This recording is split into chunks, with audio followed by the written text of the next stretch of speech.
How is everybody doing? I hope you're all well. We're going to take a look at Nirvana on compact disc. Arguably the most influential rock band of the 90s, but tragically their reign was cut short by the untimely death of Kurt Cobain, the lead singer guitarist. Nirvana kind of came from the grunge. Grunge. I hate that word. Grunge background with kind of lo-fi punk tendencies. Yeah, I mean, arguably, Nevermind is probably one of the best albums of the last 30 years, easily. When it came out in 1991, it changed the music industry really, because a lot of the heavier bands weren't that heavy until they heard this, and then they wanted to be. So it was a big kick in the ass to the music industry. But sadly, fame was just something that Kurt Cobain actually didn't really. I won't say it's something he didn't want, but he just couldn't handle it. You must remember, like, there is a lot of assholes in the music industry, including some of the artists themselves. So you're surrounded 24/7 by a swamp of humanity, I guess, that are all out to get something from you. He was it was unique, I guess, but I mean, they had influences obviously from I guess New York Dolls, Sex Pistols, stuff like that. You know what I mean? That went before. A lot of people say that he was a genius. I don't think he was a genius as such, as a musician. Most of the songs are pretty simple. 4 chord structures and then choruses and stuff like that. And he did use a lot of dynamics, loud and soft and stuff like that. But because he died so young, I mean, the band only recorded for something like 5 years, because he died so young. We'll never know. I think they started off kind of like a punk band, and they became kind of much heavier, and then MTV Unplugged, they start sounding like REM, where they have went down the middle of the road track. You know what I mean? It's hard to know. We'll never know. It's as simple as that. And I don't want to really get into his demise. I don't want to get into his demise in great detail, because again, he's dead and that's it. But certainly they're an exciting band to listen to, and they only have 3 studio albums plus a lot of live albums and some other B-sides albums and stuff like that. But anyway, we're going to check them out, and I'm going to talk about what I like the best about them, and I'm going to talk about what I don't really like about them. But anyway, so yeah, sit back and enjoy. So the first album was titled Bleach. This was released in 1989 on the Sub Pop label. It's not a bad debut. I mean, there's a little bit of filler on it, but there's some great stuff on it as well. Blue is good, about a girl, school, love buzz. That's a cover. Paper Cuts, Negative Creep, that's really good. Yeah, Downer, I like that. This is the first incarnation of the band, with Kurt Cobain on guitar and vocals. Chris Novoselic on bass. Chad Channing was the drummer on this. He suits the music, I will say. I like his style on it. There's another guy as well, Jason Everman, on guitar, but he actually doesn't play on the studio sessions. He was with them live. I think that's him here, the Telecaster. Yeah, this one, it's enjoyable. I like it. It's the sound of the band. This is what they actually sounded like. Recorded for something like $600. and yeah, it's pretty good. I like it. You know what I mean? I think Jack Endino was the producer. But it's a good place to start. You know, I mean, it they have their sound here. It's ambitious, but it's, you know, it's not a brilliant album by any means. But it's the way the band sounded, and it sounds good. And you know, it's pretty rough. But like I said, all the sounds are here. What the band ended up like. You know, this is what they were like live, and yeah. So Bleach is it's a good album, but not a brilliant one. Next up is, of course, Nevermind. This was released in 1991, and at the start, people didn't know who the band were, and all of a sudden, Smells Like Teen Spirit came out, and boom, that was it. Then it exploded, and of course, like the songs on this are fantastic. Smells Like Teen Spirit is not my favorite Nirvana song because, number one, I think it's too long. It's a great single. It's a bit too long though. What I always didn't like about it was the guitar solo. Just repeats what he's singing. I just thought it was a little bit lame. I know a lot of people now go crazy because people probably think this is amazing, you know. But it's not my favorite Nirvana song. It's probably their biggest hit. But In Bloom, Come As You Are, Breed, Lithium, and Polly, they're great tracks. There's even kind of a Beatles nod on some of them. You know, Territorial Pissings, Drain You is another good one. Long Jack, Stay Away, On a Plane, that's good as well. Bit R.E.M.ish, I guess. Amish, R.E.M.ish, Hamish. And then Something in the Way. That's a kind of a slow burner. It would sum up kind of slacker shoegazer kind of style stuff. Now, Nevermind was produced and engineered by Butch Vig and Nirvana, but then it was mixed by Andy Wallace. When Kurt Cobain heard the finished results, he kind of got a shock. You know, what happened was he wanted it to sound like Bleach, you know, the punk band sound, but obviously, you know, the producers and Geffen and whoever else was involved, they knew that the songs were great, and they made it sound like, I guess, an Aerosmith album in such a way. You know, everything was fleshed out, padded, made tough, and I think that's why it works. You know, if this was just sounding like the Pixies, they're still great songs, but you know, would it have the same impact? You know what I mean? Like, yeah, he was shocked with the mix. He didn't like that. He thought it was too perfect, glossy and too perfect. But I think the songs are so good they deserve that. You know what I mean? I don't think they could have worked any other way. You know, it's a big sound. The drums are big. Again, Dave Grohl is their new drummer for this. He joined the band, I think, the year before. He's a fantastic drummer. I don't really, you know, like the Foo Fighters. I've got no affinity or anything like that for Dave Grohl. I don't listen to his music, but he is a great drummer. He goes hell for leather, and he is still very, very, very, very focused, and that's what makes this, like, he's almost, you know, it's as if, you know, there's almost a John Bonham touch there, not to sound too corny and stuff like, but no, he's a great drummer. I will give him that, and he makes this album sound fantastic.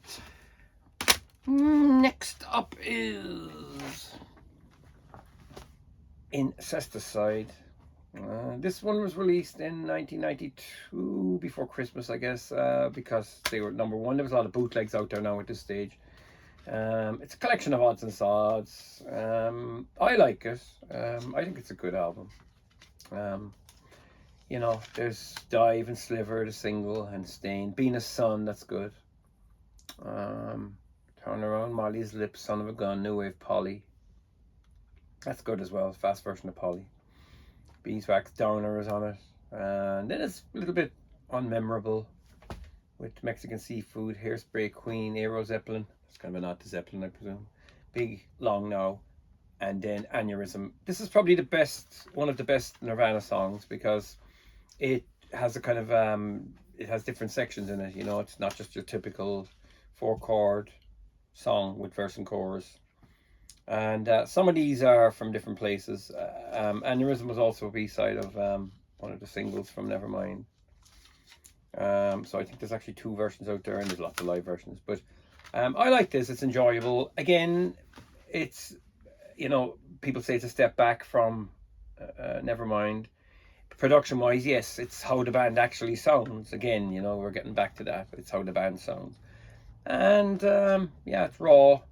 It's enjoyable. I like listening to it. I think it's cool. Yeah, so yeah, this sticker is actually from the vinyl, which is strange. Limited edition blue swirl vinyl. Yeah, so rare B-sides, BBC sessions, original demo recordings, outtakes, stuff never before available. Yeah, so you have it. Then this is where the kind of trouble begins, or where things get worse. In utero, Cobain unhappy with the polished sound of Nevermind. Wanted to be a little bit more direct, so they got Steve Albini. So this was recorded in about 2 weeks, recorded and mixed, out in the middle of nowhere, I think, in Minneapolis or somewhere like that.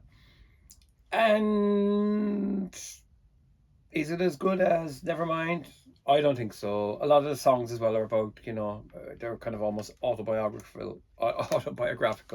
Remember, like that, 4 or 5 months after this came out, he took his own life in April 1994. So yeah, there was a lot of drugs involved and stuff like that. After this, I think he actually cleaned up when he worked. But Serve the Servants is good. I like that. It reminds me of the Beatles. Scentless Apprentice is actually a great track. Heart Shaped Box, that's not bad. But Rape Me, it's kind of like they're repeating themselves. Like, you know what I mean? Not a great song by any means. Francis Farmer will have her revenge on Seattle. That's a song about a woman that had a lobotomy back in the 50s or something. Very Ape Milk Kit. Pennyroyal Tea, that's not bad. But it sounds a bit forced and a little bit kind of tragic. And then Radio Friendly Unit Shifter. Tourette's. Yeah. And there's a bonus track on this as well. What's it called? Gallons of rubbing alcohol running down the strip or something like that. Also, some copies of Nevermind have one, Endless Nameless. So it's on the album after. It comes in after about 20 minutes or something like that. But yeah, after this was remixed, or after this was mixed and ready to go, Cobain got second thoughts and didn't like the sound of it. Then they wanted to get somebody else in to remix it. Albini balked at that, so there was a whole pile of controversy surrounding it and stuff like that. And yeah, but sadly, it is the last Nirvana album in his lifetime.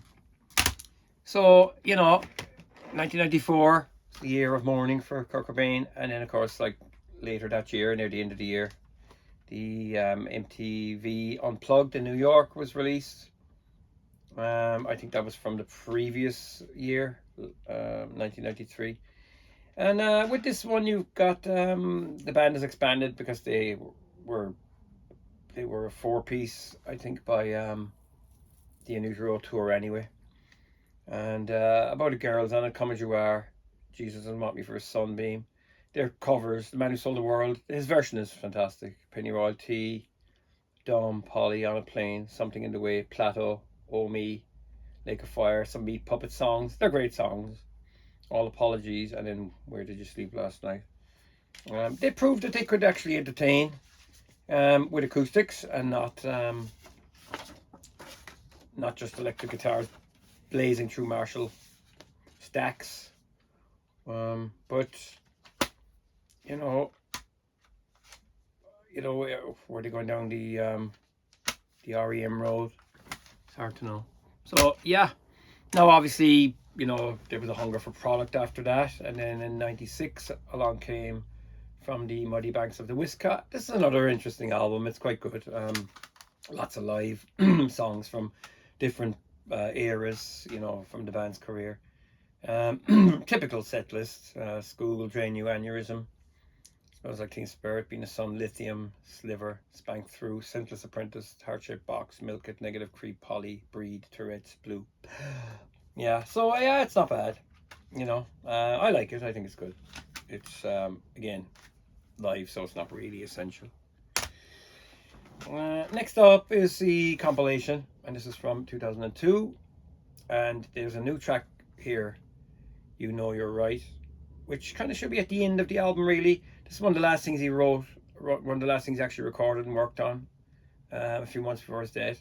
And then it's got songs from the first album and Smells Like Teen Spirits on it, obviously, and then songs from Nevermind along with that, and songs from Renutro, and then some of the songs from MTV Unplugged. There's a remix of Pennyroyal Tea as well, the Scott Litt version. So yeah, so that's, yeah, that was a kind of a greatest hits without calling it a greatest hits. Yeah, and there's sleeve notes in it and all that kind of thing. It's that's nice to have.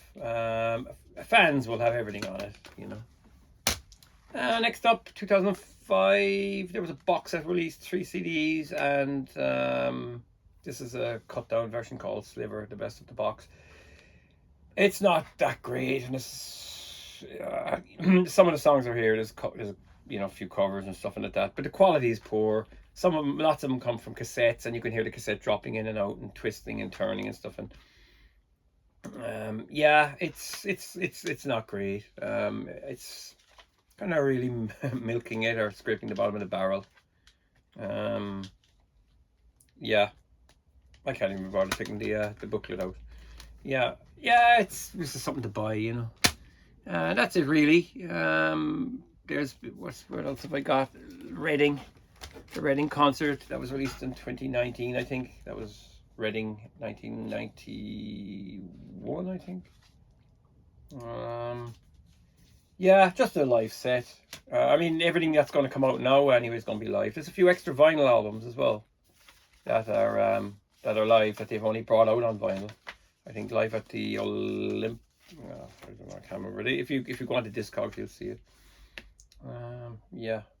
So this is just another blowout, really. And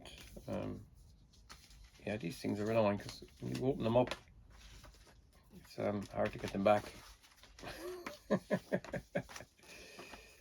Yeah. Oh, I'm very bad at the moment. I'm not able to do it.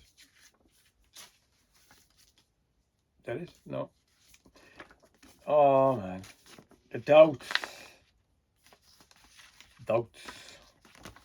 Yeah, I just prefer booklets. Wait. Yay! I did it. It's like a puzzle, you know. You're not just getting a CD, you're getting a puzzle. So yeah, this has got some, you know, typical live tracks on it, plus other stuff. The money will roll in. The money will roll right in. D7's on that as well, which is good. Yeah, but all typical Nirvana tracks from their albums. There's deluxe editions as well. I have the Nevermind. This is kind of easy enough to get. It's nice. I like this one because it's the album on 2 CDs, and what you get here are the B-sides. So Even in Its Youth, Aneurysm, Curmudgeon, D7 live at the BBC, Being a Sun live, School, Drain You, Sliver, Polly live. And then CD2 is the Smart Studio Sessions. I'll just hold it up so you can see it. Smart Studio Sessions and stuff like that. So you get the boombox rehearsals where they just rehearsed into the boombox, and then you got BBC Sessions, Drain You, Something in the Way. Yeah. So that's that. One thing I didn't like about it is that the booklet is just rubbish because there's some good photographs in it. I know there was a box set as well, but the actual sleeve notes are pretty poor on this CD. Spring is here again, tender age in bloom. It's just like nonsense here, you know. It doesn't tell you anything. There's nothing about the making of the album. Absolutely nothing. It's just, you know, cover artwork and stuff like that before it was photoshopped. Yeah, very disappointing, you know what I mean? They could have at least gave some essays on it, but I know there's a box set. Maybe I don't know. Just a bit of a pity. And again, there's another. That was the 20th. This is the 30th. This isn't as good because number one, all the extras are live.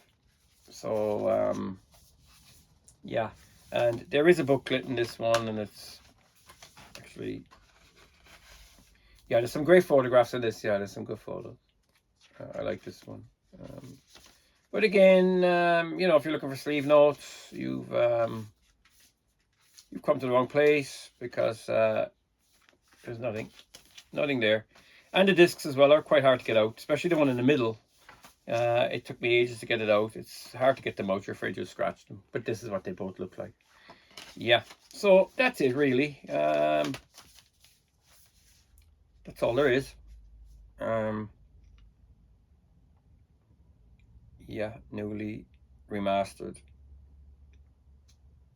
Yeah, everything is remastered these days. Yeah, so that's it. You know, interesting band and music that you can just blow up. You know, boom it up, and it's exciting.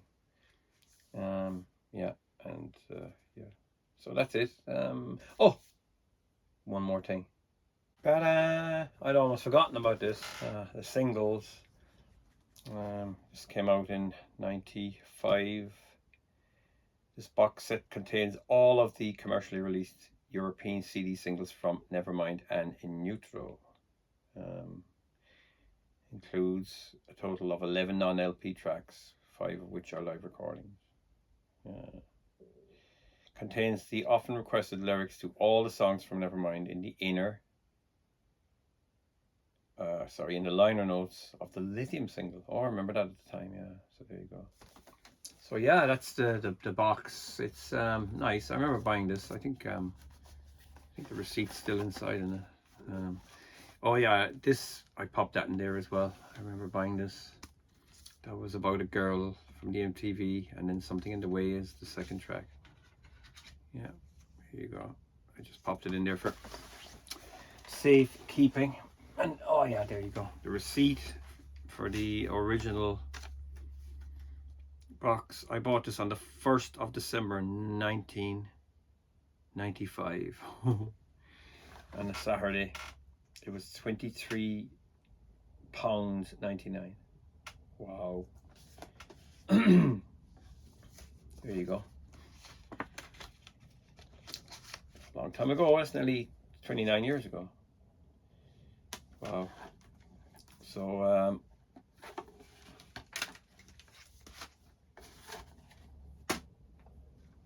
you got Nevermind singles, Smells Like Teen Spirit, Even in His Youth, Aneurysm.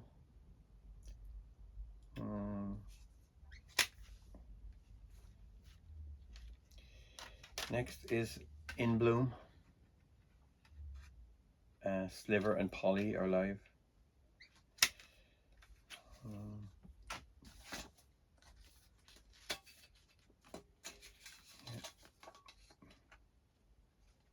Yeah, these were fiddly, weren't they? These old single boxes.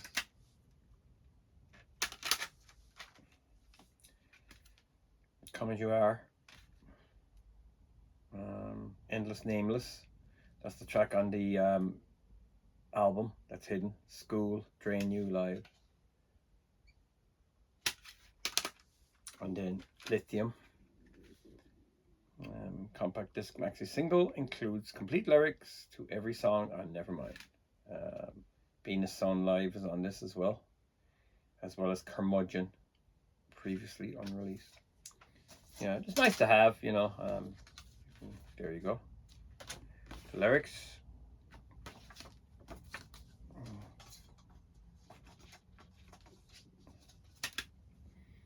And then we move on to a neutral.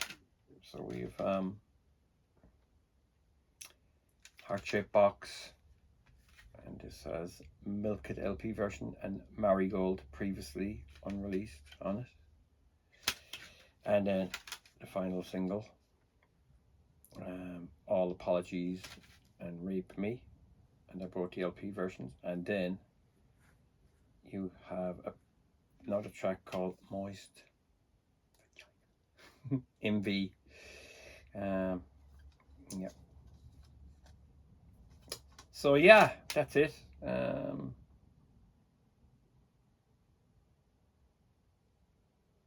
See here, it says additional mixing by Scott Litt, for All Apologies.